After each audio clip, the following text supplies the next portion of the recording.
야, 김대식 왜 이제 말하냐? 왜 나한테 먼저 말 안 했냐? 나 내 거라도 너한테 줄 수 있다면 줄 건데. 한무철이 그렇게 내뱉었는데요. 그 말이 자기 입에서 나왔다는 사실을 스스로도 어색해했어요. 숫자와 권리만 붙들고 살던 사람이 하루아침에 사람과 이름을 붙잡겠다고 마음먹는 게 쉬운 일은 아니었는데요. 김대식의 병을 알게 된 순간부터 한무철의 마음은 이전과 전혀 다른 방향으로 틀어버렸습니다. 그 전에는 고소장을 꽉 움켜쥐고 대식에게 독한 말을 퍼부었는데 지금은 그 종이의 무게가 자기 목을 누르는 돌덩이처럼 느껴졌다고 해요. 김대식이 병원에서 간암과 간경화 소견을 듣고도 가족들에게 말하지 못했다는 사실을 한무철은 우연히 알게 됐는데요. 말 그대로 우연이었지만 그 우연이 한 사람의 지난 날을 흔들어 엎는 데는 충분했습니다. 대식이 검사를 마치고 병원 복도를 지날 때 뒤에서 김대식 보호자분 하는 소리가 허공을 가르더라고요. 대식이 뒤를 돌아보지 못하고 그대로 걸음을 재촉하는데 반대편 의자에 앉아있던 석진이 일어나서 간호사에게 제가 가족입니다 라고 조용히 말했었고요.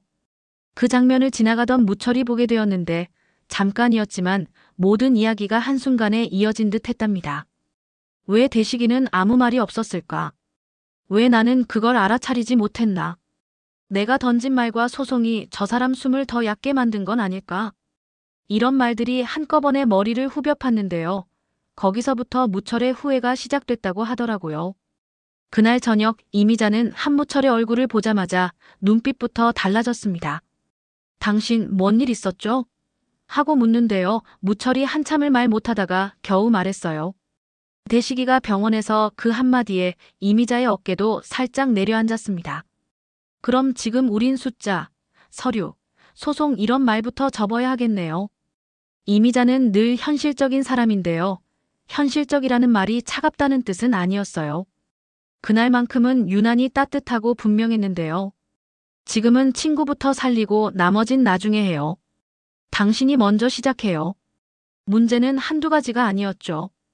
최규태는 여전히 숨어 지내고 있었고 금옥은 규태와 연을 끊지 못한 채 미자의 냉대를 견디고 있었고 이해숙은 당첨금과 가족의 생존 사이에서 신경이 바짝 말라 있었는데요. 그 와중에 김대식은 대기자 명단에 이름을 올리겠다는 결심을 이미 굳혔다고 하더라고요. 가족한테는 안 받을게요라고 의사에게 말했는데요. 그 말이 참 단단하면서도 얼마나 두려운 말인지 그 자리에 있던 누구라도 느낄 수 있을 만큼 공기가 서늘해졌었대요. 한무철은 밤새 문을 열었다 닫았다 했습니다. 손에 익숙한 계산기 대신 낯선 후회가 손바닥에 올라앉아 있었는데요. 숫자가 아니라 이름을 세기 시작하니까 비로소 자기 삶이 삐걱대며 뒤로 밀리던 모습이 보였다고 해요.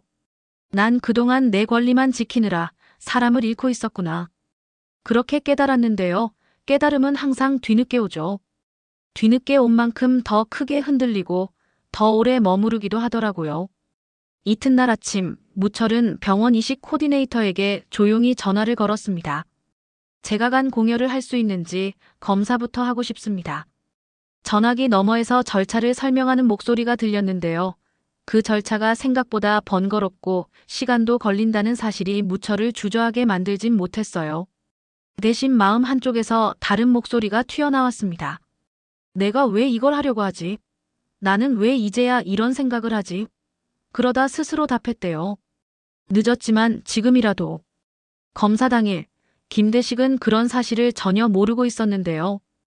대식은 이해숙에게 병원 일정만 짧게 알려주고 오늘은 혼자 가볼게라고 했었더라고요. 해숙은 그 말이 너무 얄미워서 한참을 침대 끝에 앉아 있었는데요. 결국 따라갔습니다. 나를 구석에 빼놓고 당신 혼자 아프지 마. 이 한마디가 그날 해숙의 전부였어요. 병원 복도에서 두 사람은 오래된 부부처럼 말없이 붙어 앉아 있었는데요. 말은 없었지만 손끝이 닿는 순간마다 서로의 체온이 살짝 올라갔습니다. 그 시간 검사실 앞 다른 라인에는 한무철이 앉아 있었어요. 모자 푹 눌러쓰고 폼이 아닌 사람처럼 조용히 번호표를 쥐고 있었는데요. 간단한 체열과 영상검사, 여러 가지 문진을 거치는 동안 무철은 스스로에게 수없이 묻고 또 물었대요. 내가 누군가와 간의 일부를 나누겠다고. 내가 숫자로만 대하던 바로 그 사람에게. 스스로가 믿기지 않았지만 믿기지 않는 일을 해야 할 이유가 분명했죠. 김대식. 그 이름 하나가 모든 질문에 답을 줬거든요. 한편 최규태는 금옥과 진태가 마련해준 작은 방에서 전화를 붙들고 있었는데요. 규태는 며칠째 잠을 제대로 못 잤다고 해요. 무철이 자기 동생까지 공범으로 고소했다는 소식에 분노로 눈이 뒤집혔다가도 금옥의 떨리는 목소리를 들으면 내가 어디부터 잘못 틀어진 거지 하는 생각으로 한동안 아무 말도 못했대요. 그게 규태의 딜레마였어요. 체면과 분노, 후회와 공포가 엉켜서 한 발도 나가지 못하는 상태. 금옥은 그 모습을 더 이상 견딜 수 없어서 결국 미자에게 솔직히 털어놨어요. 언니, 나 규태 연락처 숨긴 거 있어. 근데 이제 더는 숨기고 싶지 않아. 이미자는 고개를 끄덕였고요. 사실부터. 그 다음은 내가 맡을게. 그날 오후 이해숙은 집에서 서류철을 꺼내 들었습니다. 이혼 서류 접수시키겠다. 확실하게 끝내자. 분노가 혀끝까지 올라와 있었는데요. 막상 서류를 펼쳐놓고 보니 손이 덜덜 떨렸대요. 내가 왜 이걸 들고 있어야 하지? 내가 원하는 건 끝이 아니라 끝나지 않는 우리였는데. 그 생각이 스치자 눈가가 시큰해졌고요. 그때 김대식에게서 조용히 메시지가 왔어요. 오늘 검사 결과는 다음 주에 나온대. 나 내 옆에 있을게. 짧은 문장이었는데요. 해숙은 그 문장 하나로도 한참 울었다고 합니다. 그리고 첫 번째 클라이맥스가 찾아왔어요. 병원 이식팀에서 연락이 온 거예요. 잠재 공여자 한무철님, 1차 검사 결과가 적합범위로 나왔습니다. 추가 정밀 검사가 필요합니다. 이 메시지를 무철이 받은 순간 손목이 타들어가는 듯 뜨겁고 차갑게 번갈아가며 감각이 지나갔대요. 기쁘다기보다 두려웠다고 해요. 진짜로 내가. 그 두려움의 끝에서 무철은 이미자를 찾아갔습니다. 나 대식이한테 간 줄 수 있을지도 몰라. 이미자는 한동안 말이 없었는데요. 그냥 무철의 손을 가만히 잡았어요. 잘했네. 이제 말도 잘해야 해. 말. 그게 가장 큰 산이었어요. 김대식에게 어떻게 말해야 할지, 이해숙에게는 또 어떻게, 그리고 규태에게는 또 뭐라고 무철은 수십 번 문장을 만들었다 지웠대요. 결국 병원 카페에서 마주 앉았을 때 무철은 준비한 문장을 다 버리고 이렇게 말했어요. 대식아, 미안하다. 나한테 미안하라고 하기 싫으면 그냥 화내라. 대신 검사했다. 내가 공여자 될 수 있대. 김대식은 그 말을 몇 초 동안 이해하지 못했어요. 그러다 갑자기 의자에 등을 세게 붙이고 숨을 고르더니 아주 낮은 목소리로 말했어요. 너 왜? 무철은 그 외에 담긴 모든 의미를 이해했어요. 내가 너한테 한 짓 때문에. 그걸로는 안 돼. 알아. 그래서 소송도 다 접겠다. 그 순간 김대식의 눈이 젖었는데요. 눈물 자체보다 그 눈물에 담긴 복잡한 감정들. 서러움, 고마움, 분노, 체념이 같은 자리에서 어지럽게 회오리 쳤다고 해요. 여기서 두 번째 클라이맥스가 왔어요. 이해숙이 그 말을 들은 겁니다. 뭐라고? 당신 간을 받는다고. 해숙은 숨이 막혔다고 해요. 한쪽에서는 남편을 살려야 한다는 절박함이 목을 조르고 다른 한쪽에서는 한무철이라는 이름 자체가 심장을 후벼 팠거든요. 왜 하필 그 사람이냐고. 해숙은 그렇게 말했는데요. 김대식은 조용히 고개를 들었어요. 해숙아, 간이 누구 간인지보다 중요한 건 내가 조금 더 살 수 있느냐야. 그 말이 너무 슬프고 너무 현실적이어서 해숙은 잠깐 주저앉다시피 했어요. 그리고 한참 후에 이렇게 말했죠. 그럼 조건이 있어. 이식이든 뭐든 우리 둘 다 동의하는 절차만 한다. 서류 한 장도 내 동의 없이 넘기지 마. 그리고 당신이 살아서 나한테 약속한 것 싸움 그만하고 말 먼저 하자고 한 그것부터 지켜. 김대식이 고개를 끄덕였어요. 응, 약속할게. 그 사이 최규태는 금옥의 손에 이끌려 병원 근처까지 왔습니다. 숨어 지내던 규태가 사람들 앞에 나타나기로 결심한 건 역설적으로 김대식의 병 때문이었어요. 나는 내 체면 때문에 도망쳤는데 대식이는 자기 생명을 걸고 버티고 있네. 그 생각이 규태를 끌어올렸다고 해요. 병원 로비에서 규태와 무철이 마주쳤는데요. 둘은 한동안 말이 없었어요. 무철이 먼저 입을 열었죠. 나 대식이 공여자 검사 통과했대. 규태가 눈을 감았다 뜨더니 허공을 향해 짧게 말했어요. 그래, 내가 해라. 그 말은 질투도 체념도 아니었어요. 이상하게도 축복에 가까웠는데요. 축복이라는 말이 어울리기엔 서로의 과거가 너무 험했죠. 그래도 그날만큼은 서로의 등을 두드리고 싶은 마음이 동시에 올라왔었다고 하더라고요. 세 번째 클라이맥스는 정밀 검사 결과를 기다리는 동안 터졌습니다. 이식팀에서 혈관 구조상 수술이 까다로울 수 있다는 의견이 나온 겁니다. 가능은 하지만 위험도가 일반보다 조금 높다는 설명이었고요. 이미자는 그 말을 듣자마자 무철을 붙잡았어요. 당신 무조건 영웅심리에서 하려는 거 아니죠? 영웅질은 드라마에서나 멋있지. 우리 집에선 멍청한 거예요. 말이 매서웠지만 눈은 젖어 있었고요. 무철은 고개를 끄덕였어요.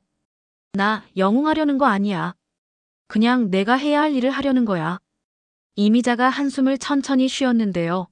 그 한숨 안에는 그래도 살아 돌아와라는 말이 조용히 들어 있었답니다. 한편 이해숙은 밤마다 서랍에서 이혼 서류를 꺼내고 다시 넣고를 반복했대요. 당첨금, 소송 배신, 질병 우리 집에 왜 이렇게 한꺼번에 몰려오냐.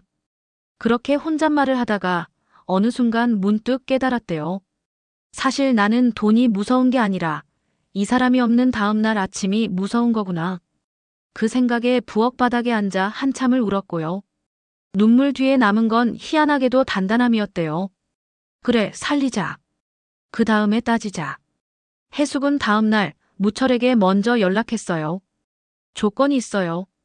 어떤 서류든 어떤 동의든 모두 기록하고 공유하세요. 숨기면 바로 끝이에요. 무철은 예라고 짧게 대답했는데요. 그 예 하나에 지난날의 잘못을 조금씩 지워가는 약속이 실렸다고 해요. 그리고 네 번째 클라이맥스. 수술 당일을 앞둔 전날 밤, 김대식이 부모님 산소에 갔습니다. 저 무섭습니다. 죽을까봐 너무 무섭고 두려워요. 라고 낮게 중얼거렸는데요. 그 말이 바람 사이로 길게 퍼졌대요. 그 뒤를 따라 한무철도 묘 앞에 섰어요.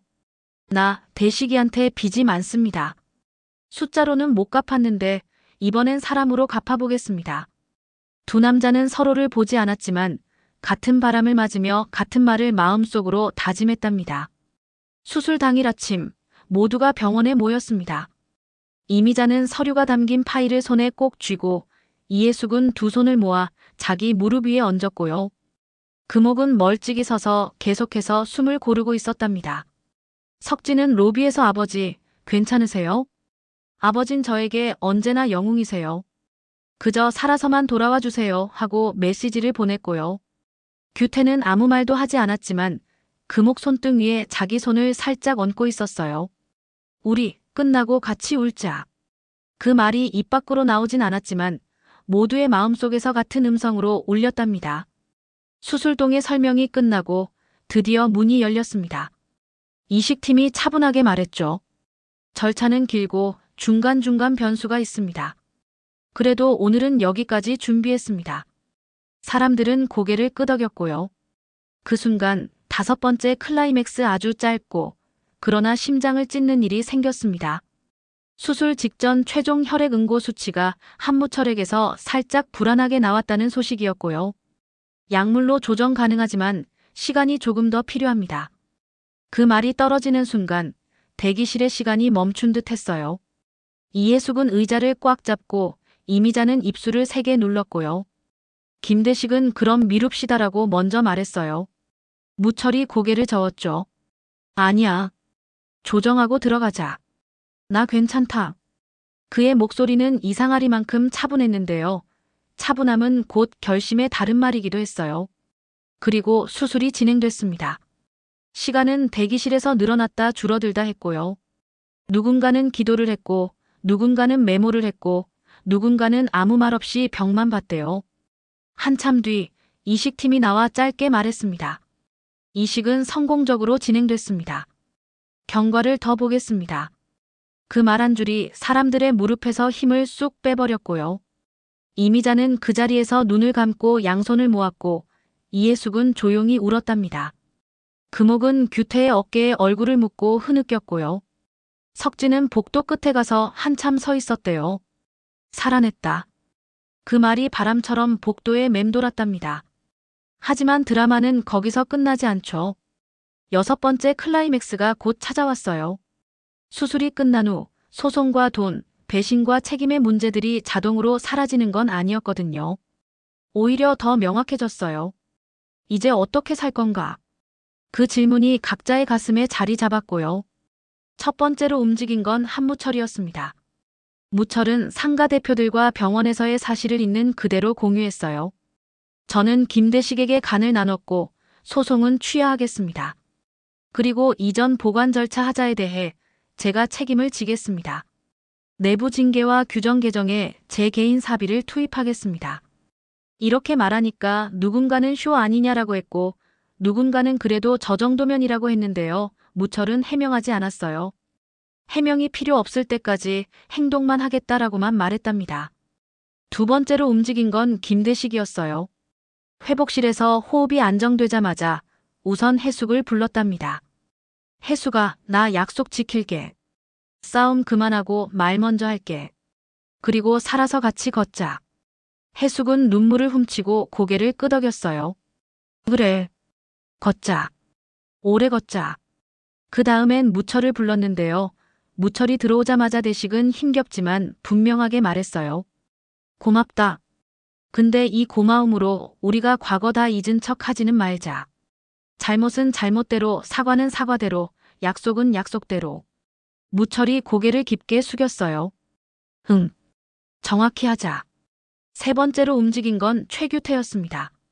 규태는 금옥과 함께 경찰서를 찾아 과거 이중계약 의혹과 관련된 사실관계를 정리해서 자진 제출했답니다. 내가 숨긴 게 있으면 오늘부터는 숨기지 않겠다. 규태의 목소리는 여전히 떨렸지만 그 떨림이 도망의 떨림이 아니라 출석의 떨림으로 바뀌었어요. 금옥도 옆에서 말했죠.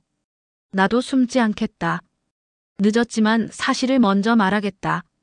이미자는 그 보고를 받고 오랜만에 금옥에게 따뜻하게 말했답니다. 고맙다 금옥아. 우리 여기서부터 다시. 네 번째로 움직인 사람은 석진이었어요. 석진은 병실 앞 복도에서 서우에게 메시지를 보냈답니다. 팜투마켓, 나 안 떠날게. 내가 부탁했잖아. 내 자리 지키라고. 나 오늘은 지킨다. 그 메시지를 보내고 나니 이상하게도 발바닥에 힘이 제대로 들어왔다고 하더라고요. 살다 보면 누군가의 부탁이 자신을 붙잡아 줄 때가 있잖아요. 그날이 그랬대요. 그 다음은 아주 조용하지만 힘있는 장면이 이어졌습니다. 회복 중인 김대식의 병실 벽에 작은 종이 한 장이 붙었어요. 도망 금지. 월요일 보고. 이름 아래에는 짧게 한 줄씩 적혀 있었는데요. 김대식 숨기지 않기. 이해숙 말부터 하기. 한무철 권리보다 책임. 최규태 체면보다 출석. 이미자 화보다 기록. 금옥 두려움보다 사실. 석진 말보다 지킴. 진태 침묵보다 손. 서우 붙잡기보다 함께. 이 10줄이 병실 한쪽을 조용히 채웠고요. 누가 지나가며 읽든 고개를 끄덕이게 만드는 문장들이었답니다. 그리고 마지막 클라이맥스는 생각보다 조용하게 다가왔어요. 퇴원 직전 날 이식팀이 최종 경과를 설명했는데요. 수치 안정적이고 경과 좋습니다. 다만 생활 습관과 스트레스 관리가 가장 중요합니다. 모두가 고개를 끄덕였죠. 설명이 끝나고 김대식과 한무철이 잠깐 단둘이 남았답니다. 잠깐의 침묵 후 김대식이 먼저 말했어요. 무철아, 내가 준 건 간의 일부가 아니고 시간을 준 거다. 무철이 웃었어요. 시간을 내가 내 몫까지 잘 써라. 내 숫자는 내 시간이 이길 거다. 대식이 눈을 가늘게 뜨며 웃었대요. 그래, 숫자보다 이름으로 살자. 퇴원 날 모두가 병원 앞에 모였어요. 순서대로 인사하고 약속을 확인했답니다. 월요일마다 만두 반 접시. 서류는 함께, 결정은 기록. 그렇게 정해두니까 이상하게 마음이 놓이더라고요. 헤어지기 직전 이해숙이 이혼 서류 봉투를 꺼내 들었는데요. 보란듯이 찢지는 않았어요. 대신 조용히 접어서 김대식 손에 쥐어주고 말했답니다. 이건 내가 들고 있을게. 혹시 또 우리가 흔들리면 이걸 보면서 생각하자. 우리 끝내려고 살지 말고 살리려고 끝내자. 김대식이 고개를 끄덕였고요. 응. 살리자. 그날 저녁 대운빌딩 로비에는 새로운 안내문이 걸렸어요. 월요일 보고제 각자 한 주에 실수 1개, 고친 점 1개를 이름으로 기록합니다. 사람들은 의아해했는데요. 몇몇 점주는 먼저 줄을 섰답니다. 줄의 맨 앞에서 김대식이 펜을 들고 첫 줄을 채웠고요. 소송 탓만 하려 했음 숨 고르고 사실 확인부터 함. 그 아래에 최규태가 적었어요. 연락 끊고 숨으려 했음 먼저 연락함. 그리고 맨 아랫줄에 한무철이 적었죠. 책임을 권리 뒤에 숨김 책임을 앞에 놓기 시작함. 세 줄이 나란히 서 있는 종이를 사람들이 한참 바라봤는데요. 숫자가 아니라 이름으로 적힌 기록이 이상하게도 서로의 어깨를 가볍게 해주더라고요. 밤 가게 문을 닫으며 김대식은 아주 작은 목소리로 혼잣말을 했답니다. 살아냈다. 그 말 뒤에 따라온 건 긴 한숨이 아니라 아주 얕고 길게 이어지는 숨이었어요. 이제부터는 숨지 않고 숨 쉬자. 이해숙이 뒤에서 대답했어요. 그래, 이렇게 숨 쉬자. 그 목소리에 김대식은 고개를 끄덕였고요. 두 사람의 그림자가 바닥에서 겹쳐졌다가 천천히 떨어졌답니다. 며칠 뒤 한무철은 상가 대표들 앞에서 다시 한번 짧게 말했어요. 나는 내 이름으로 잘못을 썼고 같은 이름으로 책임을 고치겠습니다. 그 말을 듣던 금옥이 고개를 들었고요. 저도요. 숨바꼭질은 끝났어요. 이미자는 그 옆에서 말했다네요. 그래, 이제부터는 말로 묶지 말고 손으로 풀자. 진태가 조용히 끄덕였고 석진은 휴대폰을 꺼내 짧게 썼어요. 붙잡을 일 있으면 붙잡겠다. 서우에게 그 메시지가 전송됐고요. 답장이 곧장 왔답니다. 응. 같이. 이야기는 여기서 멈추지 않는데요. 다음 월요일에도 그 다음 월요일에도 문 앞 안내문은 계속 세 줄을 받아 적는답니다. 실수 1개, 고친 점 1개. 이름으로 쓰고 이름으로 읽고 이름으로 책임지는 습관. 그 습관이 오래가면 사람은 다시 사람이 되더라고요. 그리고 아주 마지막 장면. 병원에서 받은 마지막 안내문을 접어넣으며 김대식이 한무철에게 메시지를 보냈대요. 고맙다. 근데 우리 여전히 싸우게 될 거야. 다만 이젠 싸우는 방식이 다르다. 무철이 답했어요. 맞다. 소송 대신 월요일. 최규태가 단체방에 덧붙였답니다. 도망 대신 출석. 이해숙 침묵 대신 말. 이미자 감정 대신 기록. 금옥 두려움 대신 사실. 석진 떠남 대신 지킴. 진태방관 대신 손. 서우 붙잡기 대신 함께. 그 메시지들이 파란 체크로 하나씩 물들어갈 때 이상하게도 빌딩이 조금 가벼워졌대요. 그리고 셋의 이름 한무철, 김대식, 최규태 이 이름들이 예전보다 차갑지 않게 들리더라고요. 그래서 내일 아침도 변함없이 이렇게 시작된대요. 가자. 월요일. 만두 반 접시를 나눠 먹고 이름으로 서로를 불러보는 일부터. 숫자 대신 이름, 권리 대신 책임, 도망 대신 출석. 그리고 무엇보다 숨기지 않고 숨 쉬는 일.